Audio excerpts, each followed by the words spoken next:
I think it's slower. This week here on Fox 11, we have been looking at what people are doing to lose weight. But not everyone is so sure that weight loss is the only way to go.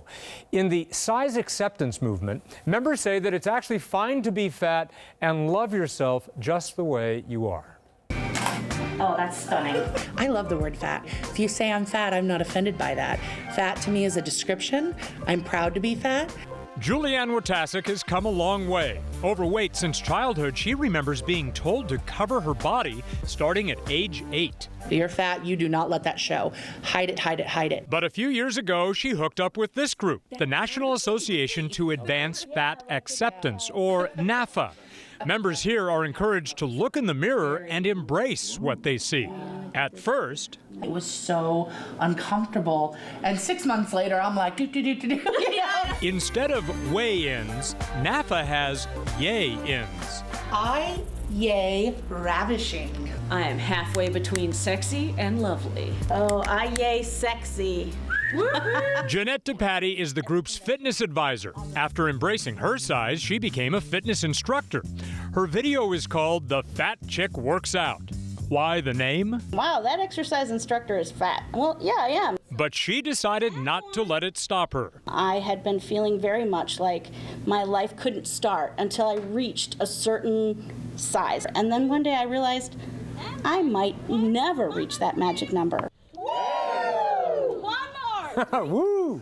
Joining me now, Julianne Wotasik from the National Association to Advance Fat Acceptance, and then next to her, and in between the two of us, I should say, is Jeanette DePatie, who is author of The Fat Chick Workout. You brought your book, you brought your DVD. Feel free to hold it up. There we go. My first question to you, Julianne, yay-ins instead of weigh-ins. And you say embrace your size. Is that any size, no matter how fat a person is? I think it is, because weight and health are two different things. So we're not throwing away health by embracing our size. We're saying that whatever body you're in, it's a good body.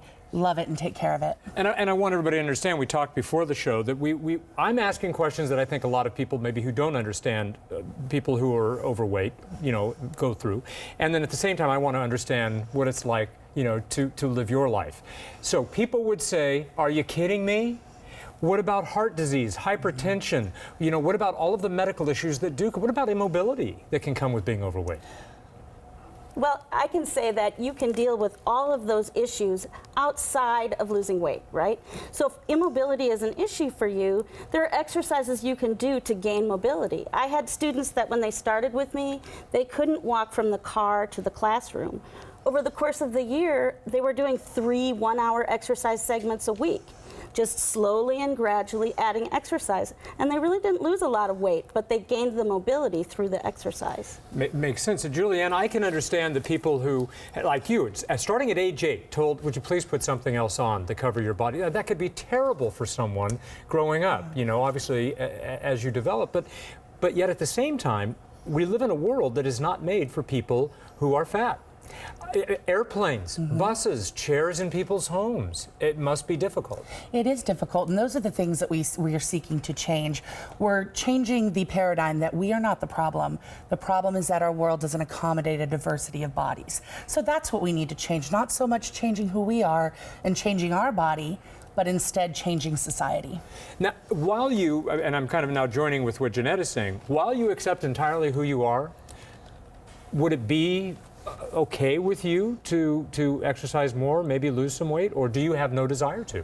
I think that exercising is good, activity is good.